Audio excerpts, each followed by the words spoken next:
Welcome back to this indiscriminate slaughter, let's play of The Last Remnant. We've grinded up a little too high, I think, for just these random side quests that we're doing. And, well, none of them is proving to be much of a challenge. But in order to get to something that will be a challenge, the true version of the Conqueror we will unlock by completing Things Unchangeable, the side quest that requires you to complete all other side quests, we have to actually, go and complete all the other side quests. So this is just one of those side quests. It's actually kind of an important one. It allows you to recruit a useful character that I'm just happening not to use. Come on out! Okay, later. And I have actually used Univer, who's the guy, the quest giver, and also the guy you get to recruit later, in my party. In my previous playthrough, I think I used, essentially it was sort of a toss-up between him and Zolean. I'm using Zolean this time. I don't know that either one is sort of distinctly better. They both just kind of have their advantages.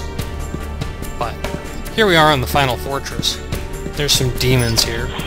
I forgot about these guys. I probably should have thought about them when I was harvesting all that demon mane. But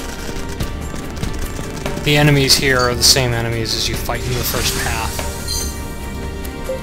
And as you can see from the items that I'm finding, this is something they expected you to do a little earlier in the game. Though, actually, I think you can probably come to this part of the final fortress a lot earlier.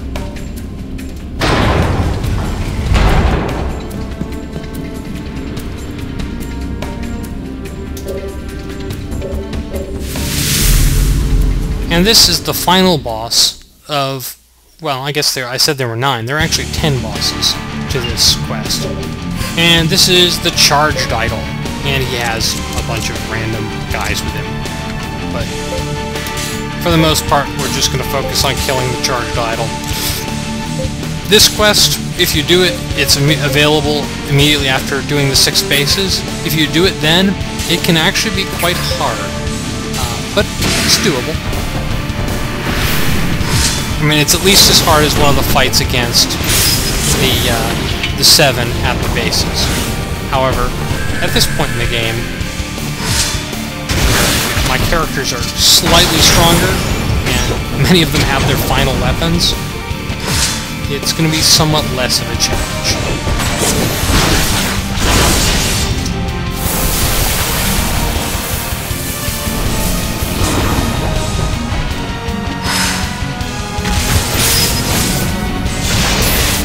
So I think this guy will, in fact, survive one round of all of my characters actually hitting him, which is a shock and an amazement for things we've been fighting of late.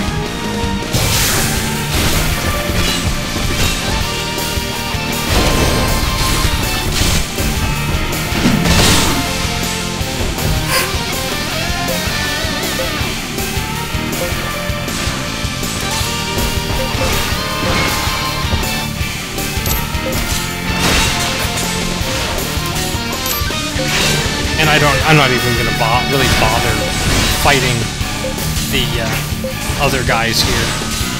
I'm assuming, though I don't remember, obviously if you were doing this at the time you were doing right after the 6 bases, you would probably be focusing on killing the side guys first, rather than focusing on killing the boss first. But for me, I just want to kill the boss and be done with it.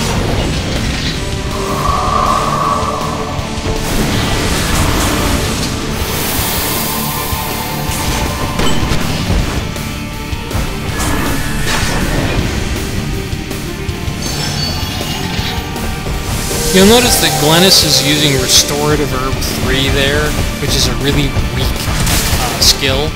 There's a reason I have her still using that.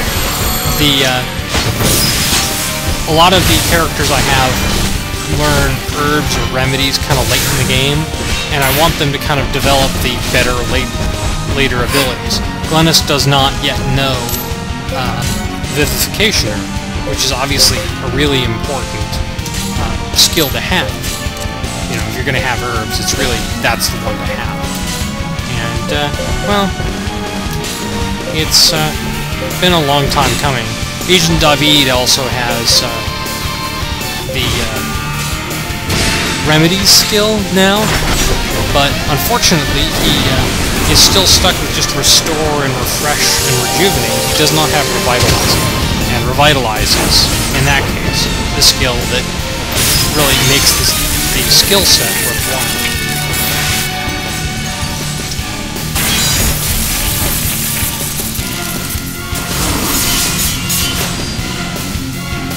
I don't quite understand that animation.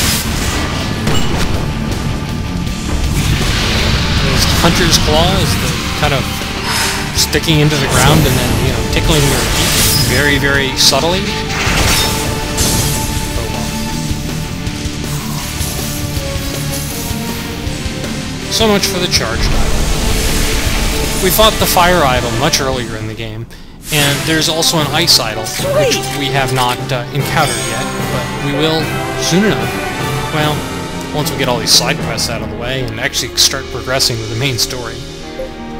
We get a couple more random idle parts there, but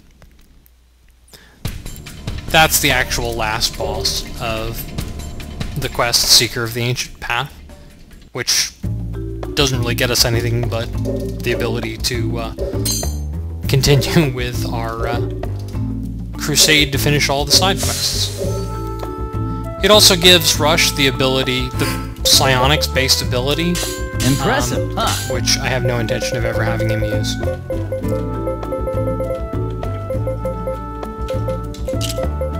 So we can just ignore that. But the next quest here in Melfina is a real pain.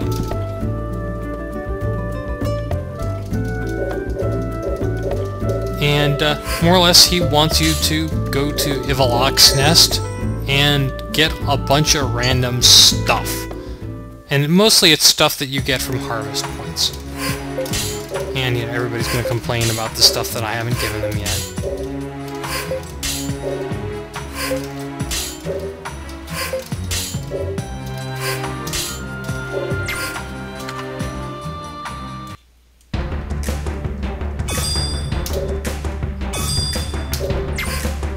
I guess we hadn't been to the first path before.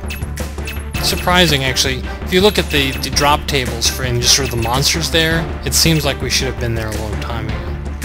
Anyway, our next objective, Ivalok's nest, to start on the quest, The Assistant, which is one of the most obnoxious quests.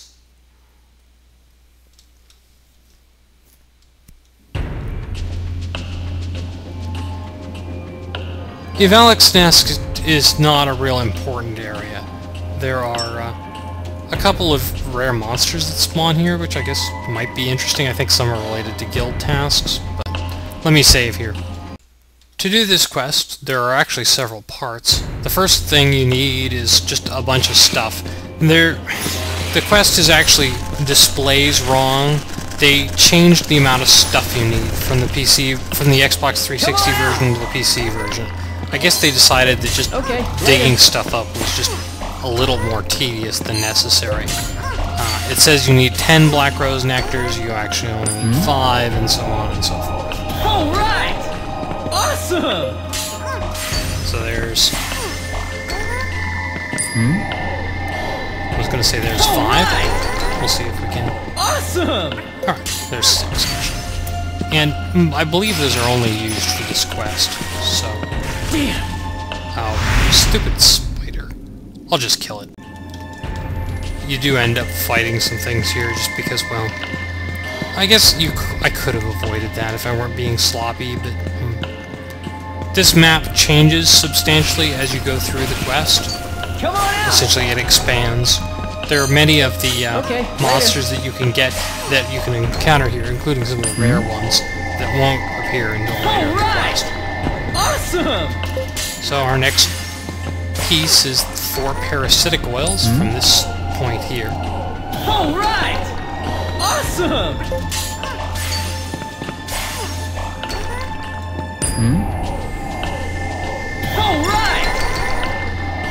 Awesome! Okay, we got a little more than we needed. And we got another spider. I suppose I should avoid fighting those. I mean, I've made such an effort throughout the game to avoid fighting things, but honestly, in this area, there's a lot of, well, you kind of have to stop and wait for things, because you have to be digging, so... And there are monsters everywhere. Especially these spiders. Anyway, this last point here, there's actually a couple other things you can get here, but we need 3 seeds. Oh, Necro Dragon Bone. That's actually a convenient piece. Necro Dragon Bones, normally you have to kill Baizé or, you know, some dragon. Awesome! So there's 5 Shadowwood seeds. We'll need more of those eventually for the second part of the quest, so I'm just gonna dig up... Well, dig up a bunch of them. Awesome! There's 9. I forget how many we need, but we got digs left and nothing else to use them on, so I'm just gonna use them up, digging this stuff up. Awesome!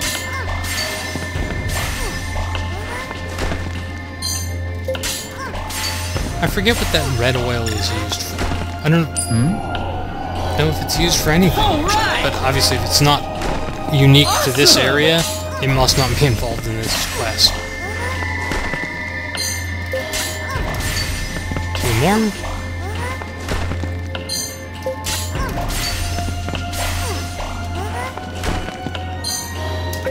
Okay, that should be more than enough. There's one other thing I'm going to pick up here, just, you know, to get it out of the way, which is the map. There are actually multiple maps. We can't actually get to any other part of this area right now because, well, it hasn't opened up. We haven't done enough of the quest yet. But we do know, essentially, where we're going.